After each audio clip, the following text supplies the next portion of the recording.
I love coffee, I love tea, I love the Java Jive and it loves me.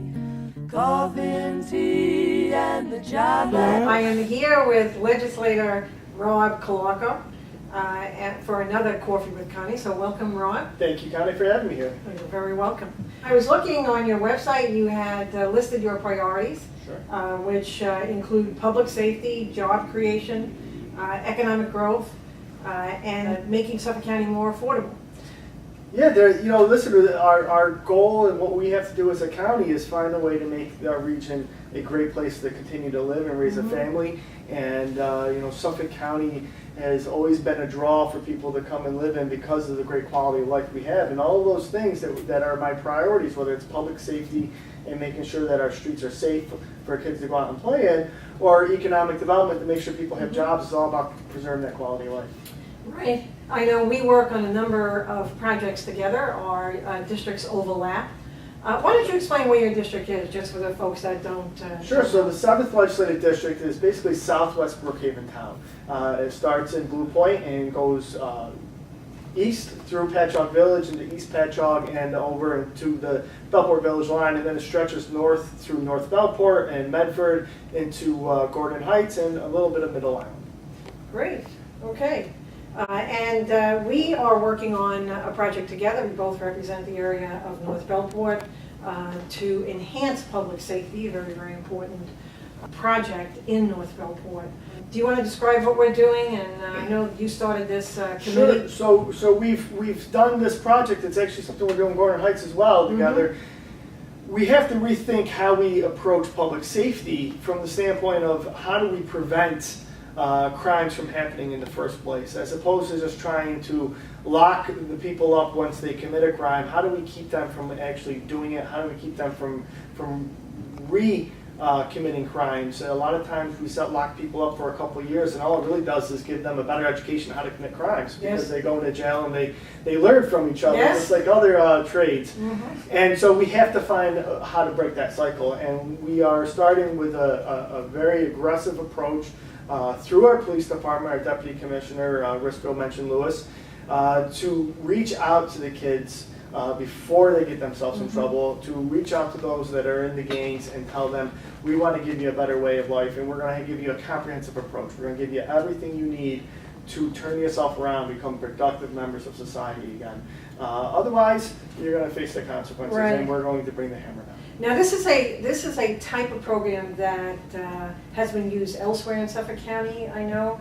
And what the Deputy Commissioner was advising was that we identify the resources in the community, identify who is committing the crimes, how we can dedicate those resources to that particular population, which seemed like a very good way to go about addressing this problem.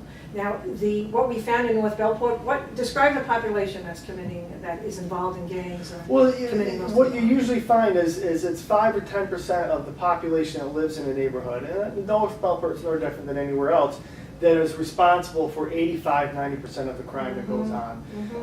It's a few of the leaders there that are running the gangs in the first place, and those are the people you have to target. But you're right, so first is community mapping, and you have to identify the resources you have available within the community itself.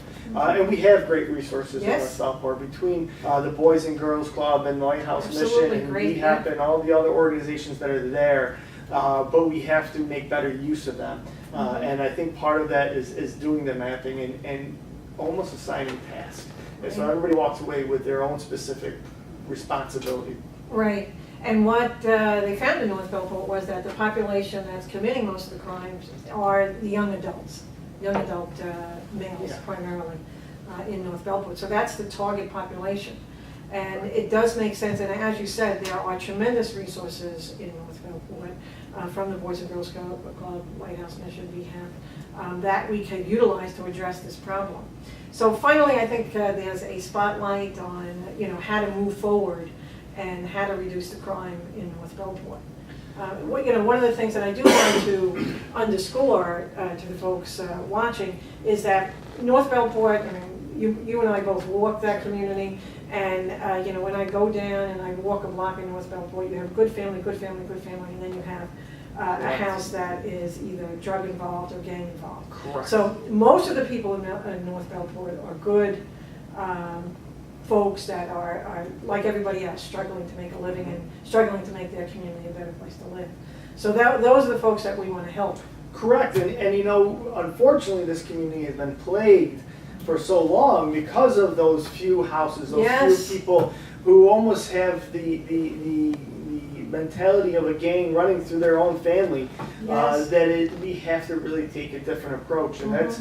that's the thing that I try to bring to what I do, and throughout my responsibilities as a legislator is to look at problems from a new perspective. And I think too often we continue to try to use the same approach over and over and over Mhm. again and expect that things are going to work differently this time. Yes.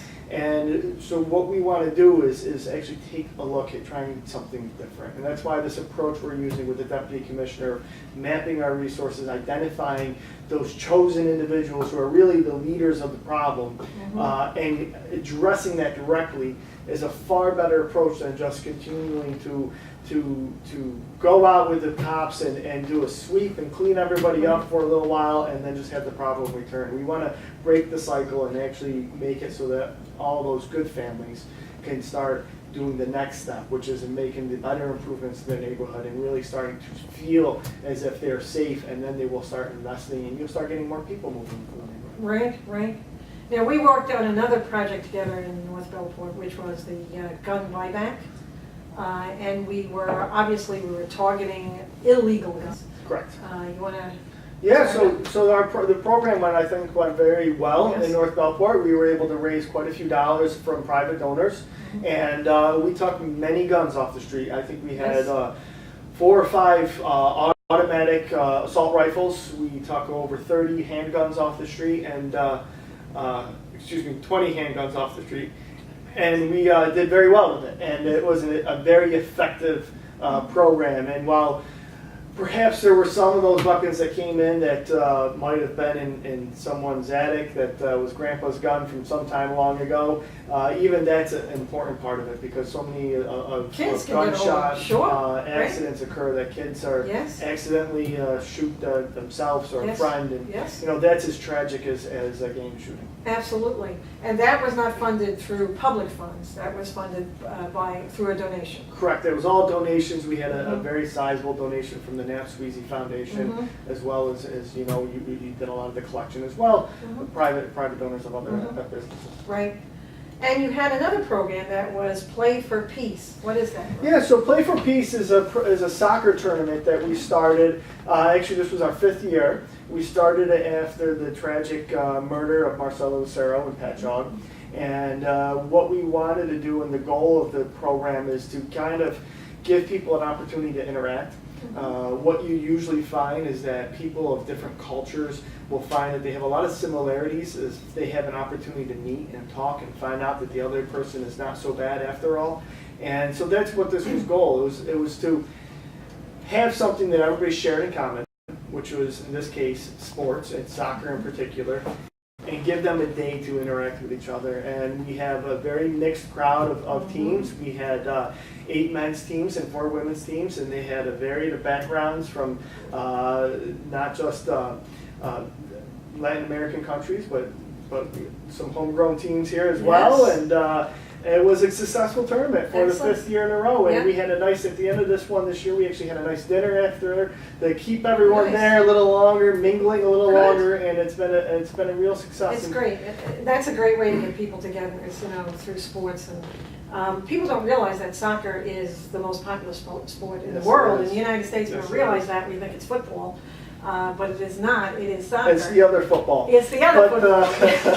it is, and it's soccer is a growing sport Yes, in America in as the well. United States, yes. And it's been a very successful tournament. And Yes. actually, the last 2 years, we've been able to donate a sizable portion of money at the end to the Patchogue Medford Library. Wonderful. And they use it for their acculturation programs, Yeah. for their English as a second language and citizenship programs, all great things that they do to help bring people into our community. Right. And soccer, I coach soccer. I coached my son in soccer years back, but it is extremely popular now. And for many people my age, that was never a sport that was offered in high school or junior high school. And now certainly it is. Almost every school district has a soccer team. That's right. And it's a great sport. And it's a great way to get people together. So, all right. So one other subject as far as public safety, a little bit different than gangs and gun buybacks and play for peace, is the Complete Streets legislation.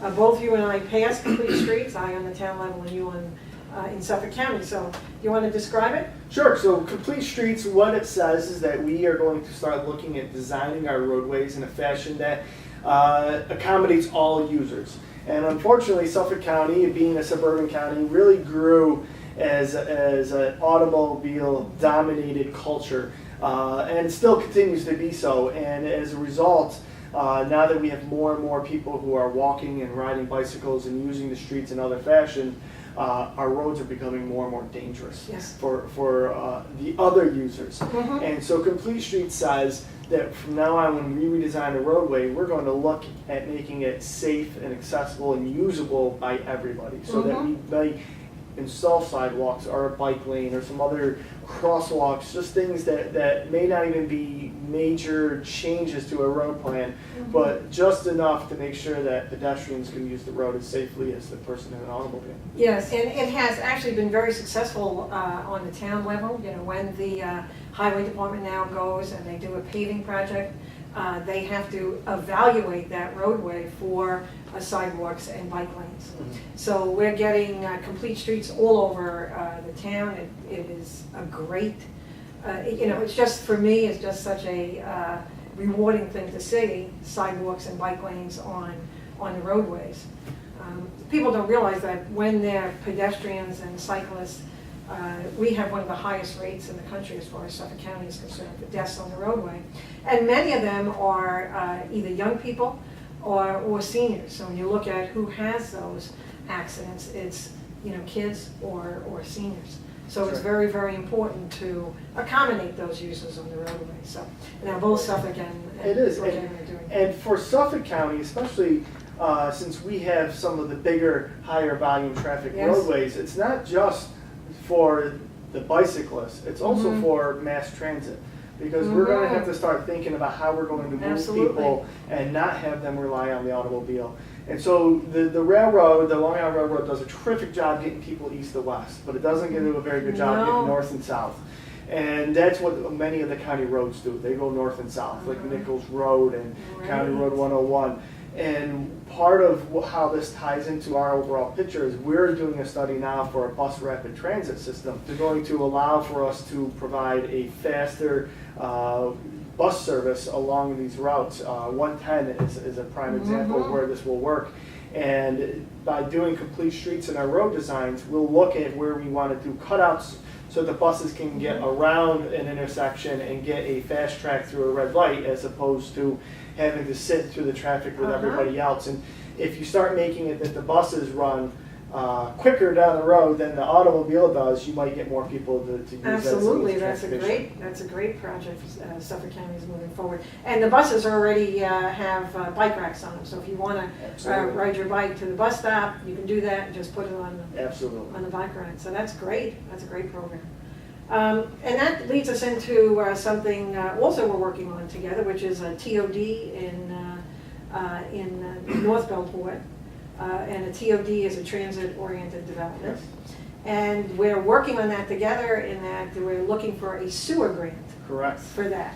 Correct. So explain how sewers, many people don't understand the connections between sewers and economic development. So you want to explain that? Sewers are the key to our future. and it seems like such a topic that most people don't want to talk about. No. But the only way we can get the type of development we want moving forward, whether it's industrial development in parks in the proper places, or encouraging our downtowns to flourish, you need to have sewers so you can give the density that you need, and also so that people can walk from one shop to the next. You can't have a dense downtown without sewers to get the capacity for for the restaurants and the businesses to do the things they do. And over in Patchogue Village, part of my district, the mayor has been very fond of saying that while Bellport Village has their golf course, he has a sewer plant.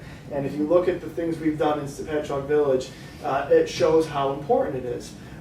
We have a new life to the village, and it comes largely because we're able to provide for the density, and so people can come into town, they can park in one location, they can go see a show at the theater, they can have dinner out, and then they can do a little shopping in between. It's great. And as you know, you and my youngest son live on the same block Absolutely. in Patchogue. So Patchogue is attracting young adults as well as seniors. It has a whole diversity of housing options. It is, I am amazed to see the redevelopment of Patchogue. It is a great town. Patchogue is really a model that we have to use for the future and Mm-hmm. moving Suffolk forward. We have too many people in Suffolk County to just think that we can continue with the status quo. We have to think about making sure we have a system in place to accommodate everybody. And that's partly what we've been able to do in Patchogue Village. Patchogue Village was always the economic hub. For years, it was the place everybody went to go shopping. Everybody went to have that experience. So we got back to our roots, so to speak. And that's kind of what we're doing moving forward. And we're hoping to help provide grant money for North Bellport to have a sewer line that will connect to a county plant so that they can continue to have some of that downtown growth in their own area, and will help revitalize that area. Right. It'll help revitalize both the area of North Bellport as well as Bellport Village. Correct, So- because we will have plenty of capacity for the village to connect, Right. and they will be able to do some of the similar things we've done in Patchogue. Right. And we're looking at, when we talk about the TOD at North Bellport, the plans for that are still in its infancy. We're going to be going back to the community and doing a community design charrette. So the community will have tremendous input on, what that looks like. So, and I think that's, the TODs, when people talk about sustainable development, that is really the highest priority for those trying to move forward. Development that is energy efficient and environmentally friendly is development by the train station. Of course, we are trying to get people to use their cars less, Absolutely. and particularly in Suffolk County. And these projects are also about economic development. Yes. And they're about making Yes. Suffolk County a sustainable, affordable place for people to live. Yes. Okay, and that was my next subject is how do we make Suffolk more affordable, and how does Suffolk County help us do that? Well, part of what we're doing is you look at how we've utilized and leveraged funding that we can make available. So Suffolk County has had a long history now of a workforce housing program where we make funding available to help offset the cost of acquiring land or doing infrastructure improvements like a sewer line to allow for developers, private developers, to construct housing that is affordable for everyone. And when we talk about workforce housing, we're not talking about low-income housing. We're talking about housing for our young professionals, people who are coming up and trying to make it on Long Island, people who started out at a job making $40,000 a year, which is actually a pretty good salary, but still can't afford to get out of their parents' house because you can't find a place that you can get into. And that's what our workforce housing program does. And again, you look at how we've utilized that money in Patchogue Village, and we've done it with the art space development. We've done it with Copper Beach, and now we're doing it with the New Village project. And it has really helped bring some of that life to town. Absolutely. And it is also helping make Suffolk affordable because you're starting to put that missing link into the housing cycle where you provide a place for young people to start, place for older people who have their kids now out of the house, the empty nesters, to say, you know what, it's time to downsize, it's time to get out of this big house. And that puts the big house on the market for the upcoming family to get into.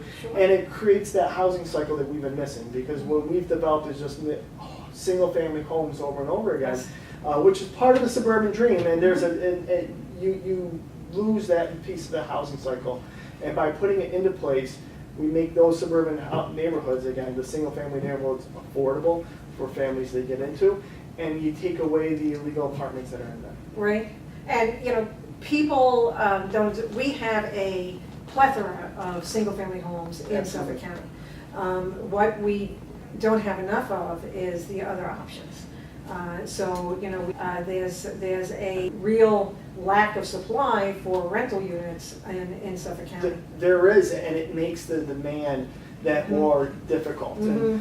And I like to give people some personal perspective. And when my wife and I were renting a house before we bought our own home a couple years ago, we were paying more than we pay today to own our house and to pay the taxes Really? and the mortgage and the insurance and everything. Mhm. And it shows that there's something out of whack in the markets there when the rental costs are more than the ownership costs. And that's where we need to try to make some improvements. And it's because we have a lack of stock, a lack of affordable options for people. Yes. Okay, both of us also passed legislation promoting age-friendly communities. Yes. And do you want to describe, what would an age-friendly community? So an age-friendly community says that we want to encourage the type of development that is accommodating to people of all age groups, so that you have the young people, so that you have the families, and so that you also have seniors and a place for seniors to live. And we've been able to accomplish that in Patchogue to a high degree. It's walkable. It provides the ability for people to get to the services they need without having to travel very far. And it is just a means of taking everybody into consideration. And it actually is good for everyone. It's good for the senior to know that their neighbor is a young person who can, notices when something might be amiss and with them, and it helps the younger person to get some insight into how life goes. Sure. I mean, and when you have, the mix of age groups in a neighborhood or in a community, you have young families, and you may have, an older couple living next door, and they develop a relationship. Exactly. You have a young daughter, as does my son, and he has a little babysitter that lives then next door that they can count on to help. So, that mix of age groups, mix of housing options in a community is very, very important to develop that sense of community. Absolutely. So that's something. Also, age-friendly communities, we're talking about walkability to public amenities like parks, or Patchogue, of course, has a theater, those kinds of things that people don't have to get in their car at every instance to get to. And as people age, they become, less inclined to want to drive their cars, particularly long distances. So these communities are walkable. They're walkable.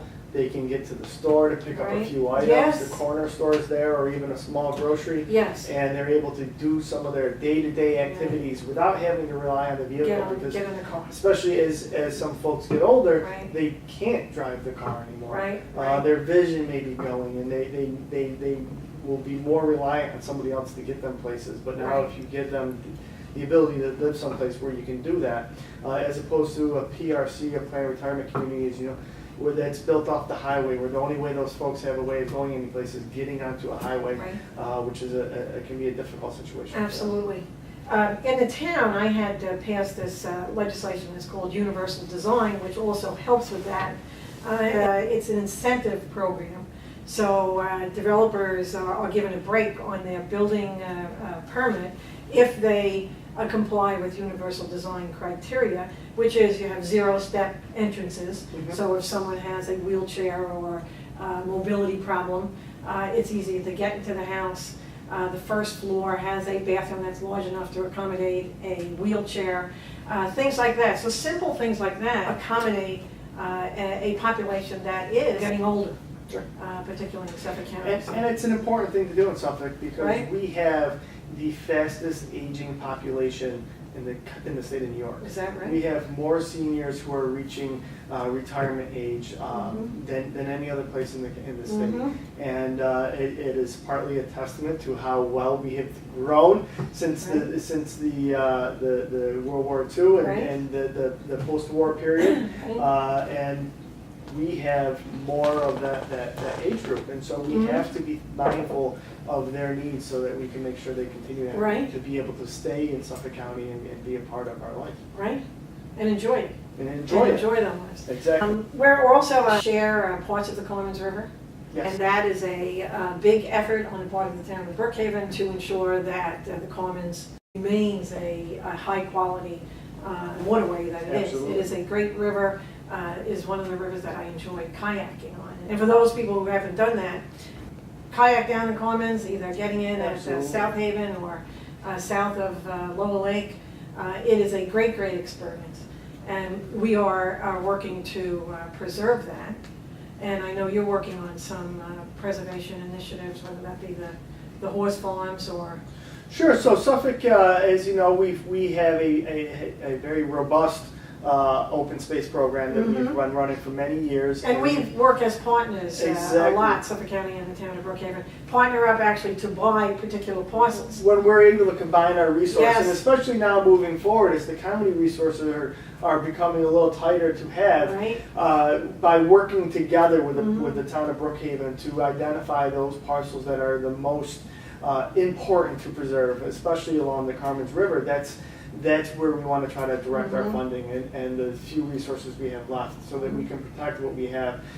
I tell folks all the time, Suffolk, one of the great things about our county, Suffolk County, is we have a little bit of everything. Yes. And Carmen's River is one of those examples of the great environment that we have and the great resources we have for people to enjoy and see nature. And you know, you could go down the Carmen's and see bald eagles and Yes. and all sorts of fishing, and it's something that you don't see in a lot of places, and we have it right here in Suffolk County Yes, we do. We and need in the to. town of Brookhaven. And we need to preserve that. And we also have great farms still in Absolutely. Suffolk County that we want to continue incentivizing those. Absolutely. So New York, we have in Suffolk County, we're the #1 agricultural producing county in the state of New York. Which is amazing Which to many is, people.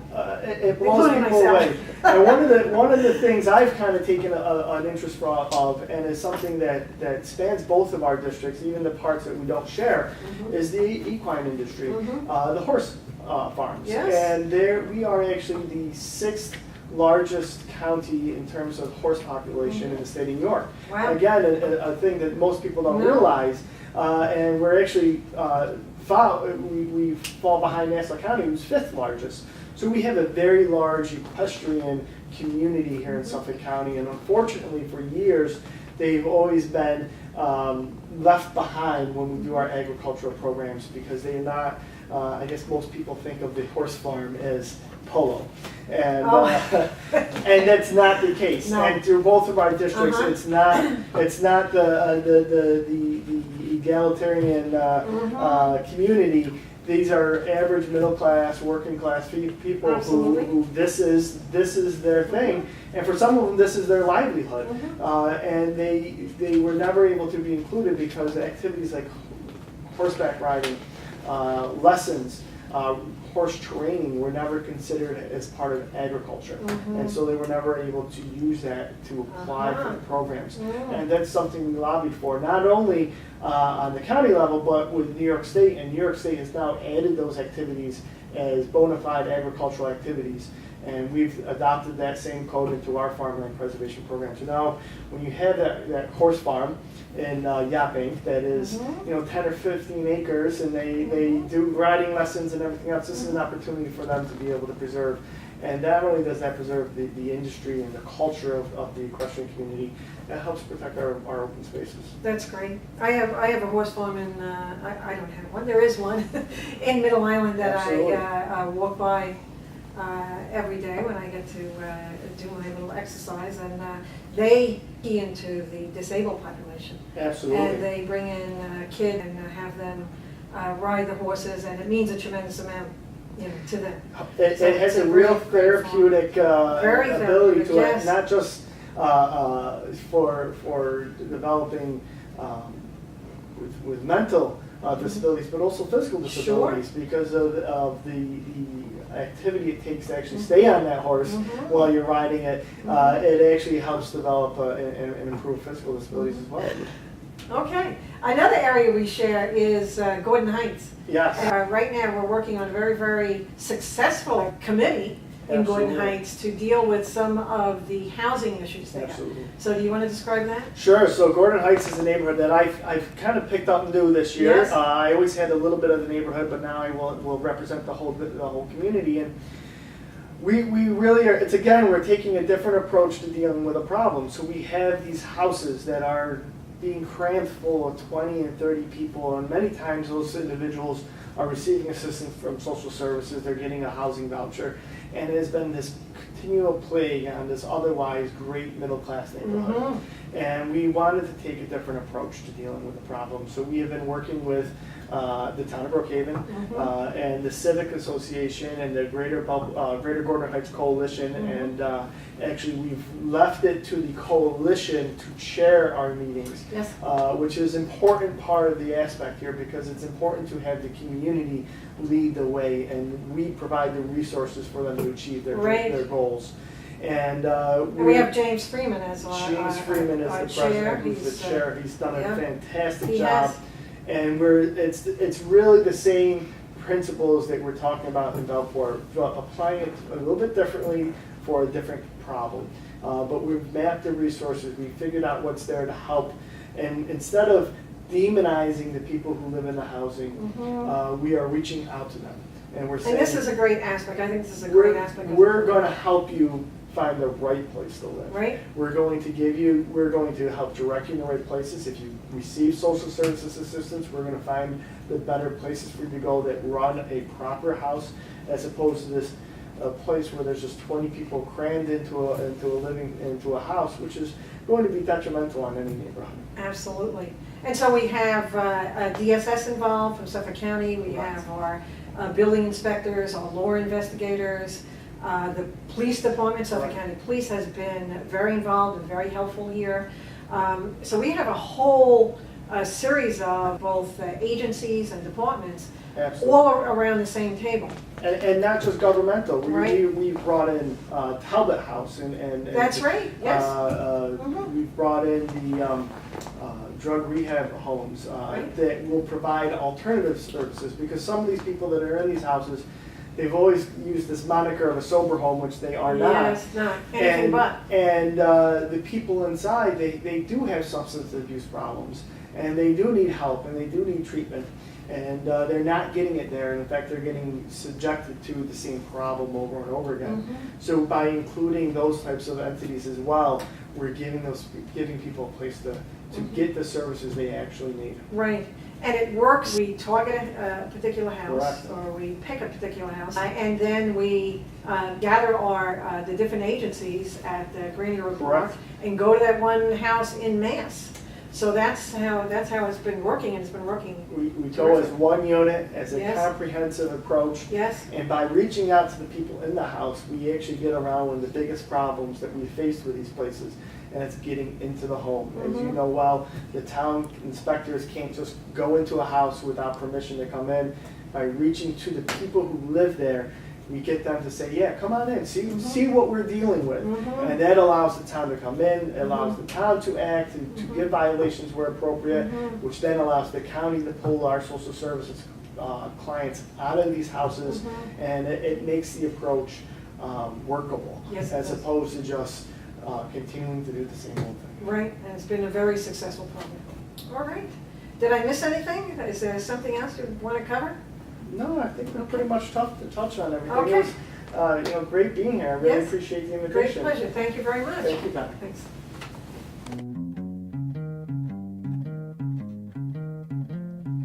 I love coffee, I love tea, I love the Java Jive and it loves me.